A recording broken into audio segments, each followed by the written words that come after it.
Welcome to this week's video. It's good to see you again.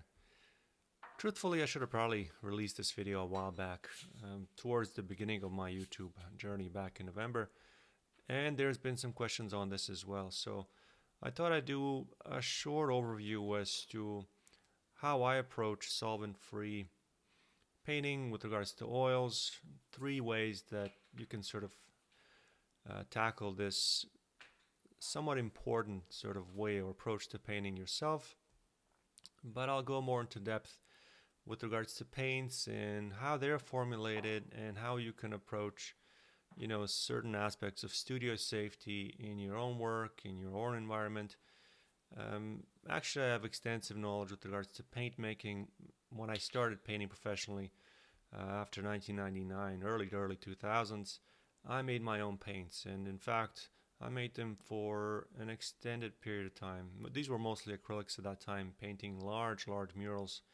I still do that today. However, I get my paints made for me for all mural and fresco work. Here I'm showing you one of the binders that's traditionally used. This is gum tragatent. I'm not even sure if I'm pronouncing it correctly, for soft pastels. I'll get into that later.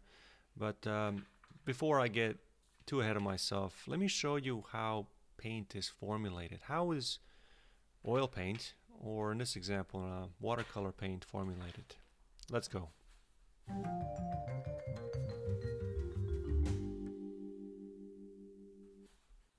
I've chosen to include this sort of side segment of paint making as it gives you an idea as to how paint is made, but also because certain manufacturers include binders in their paints that can potentially cause irritation in certain people. So if you are irritated by certain solvents, and we'll get to that in a moment, you potentially could also be find certain binders in paints irritable as well. So I just showed you my stash of pigments. I've got a lot of them, and these are all big tubs of a pound or half a pound. This particular pigment is India red, but essentially all paint starts out like this, whatever it is, whether it's acrylic, whether it's oil, whether it's watercolor, soft pastels, and so on and so forth, and then you bind it with something that needs to be, of course, subsequently applied onto a substrate that's prepared properly.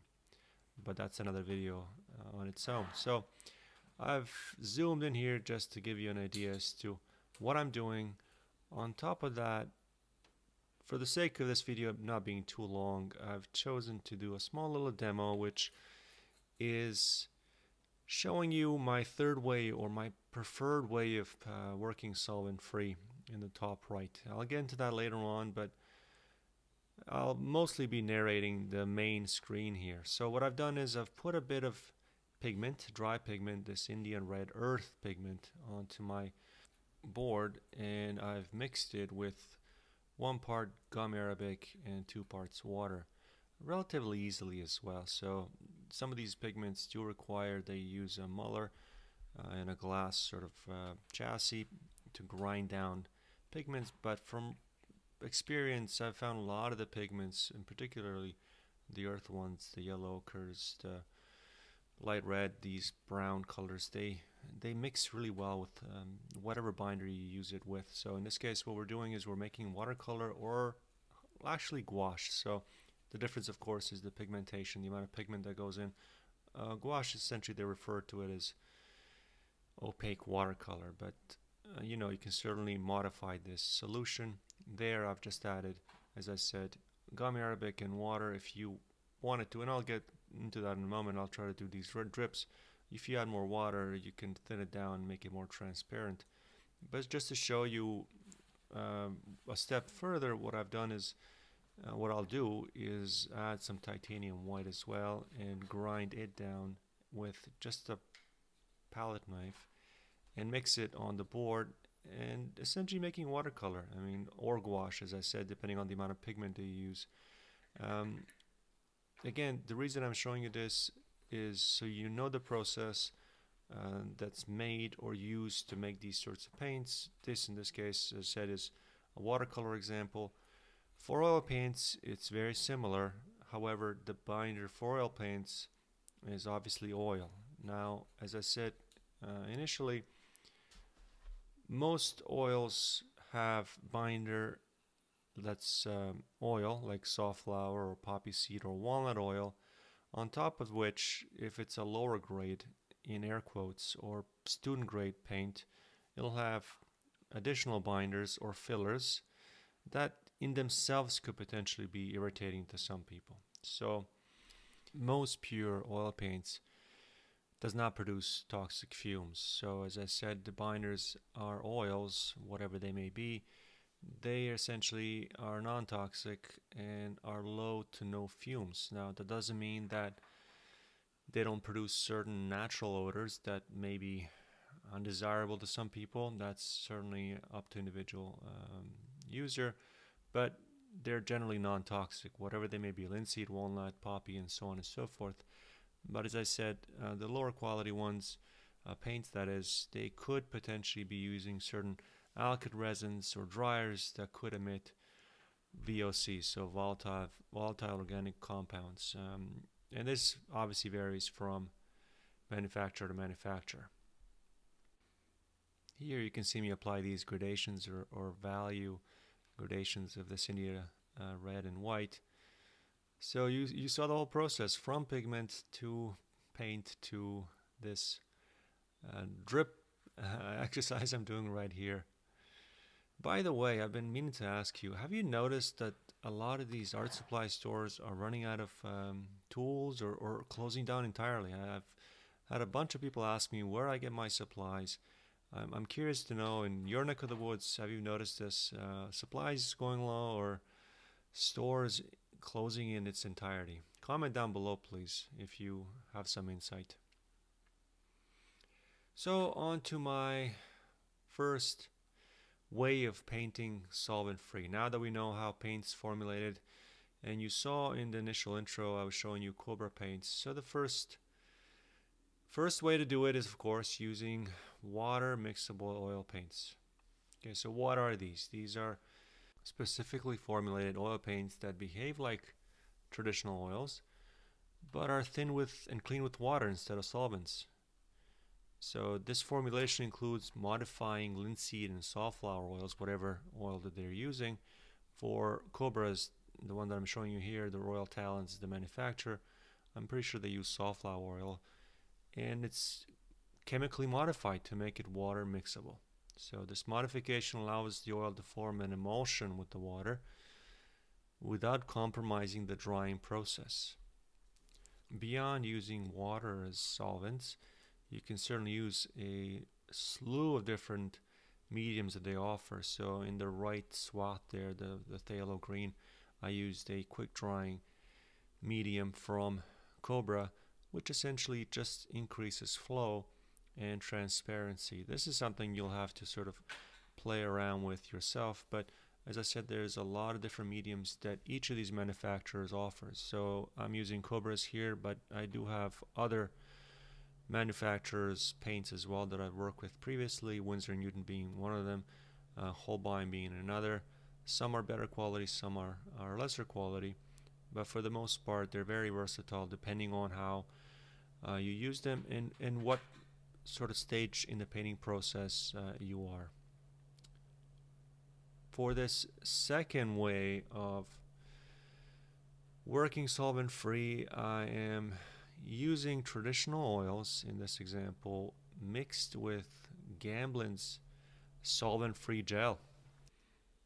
Many of you have heard of this product. It's essentially a non-toxic safflower oil-based painting medium, and it's designed to provide this smooth, buttery texture while maintaining the richness, I guess, of the color, depending on, of course, what proportion you use it in.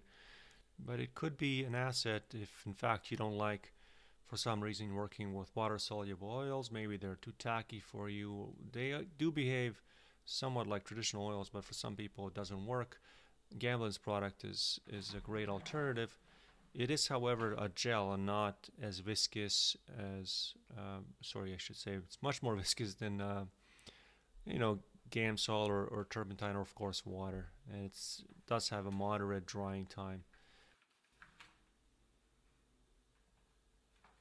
Here I'm pulling up my little box of handmade soft pastels.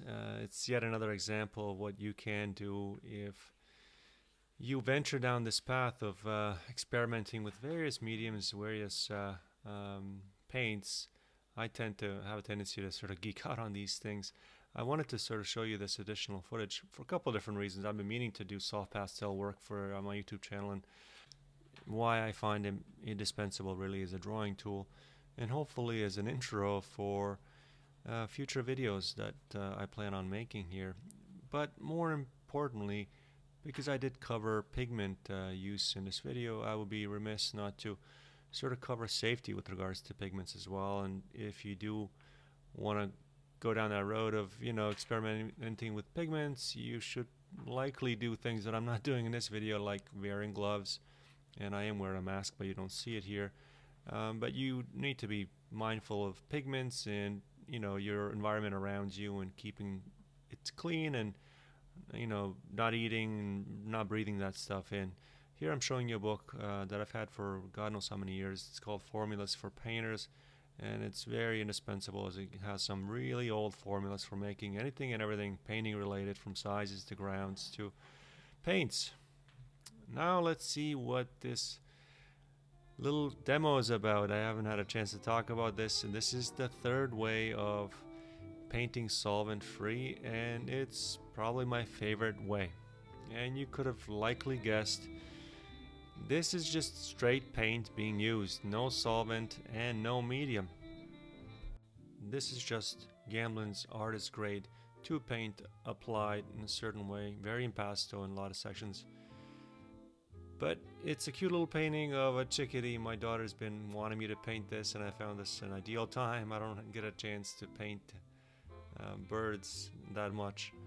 But if you are at all familiar with my work here on YouTube or otherwise, you know that I paint light. I paint different subjects in my own intuitive way, and stylize it immensely. You can see the reference photo up in the top right, which I got off a Pixabay. I'll put the particulars of the creator down below. I think it's important that we support independent creators. So this little guy I was quite happy with. There's a lot of stylized marks. It doesn't quite look like the original.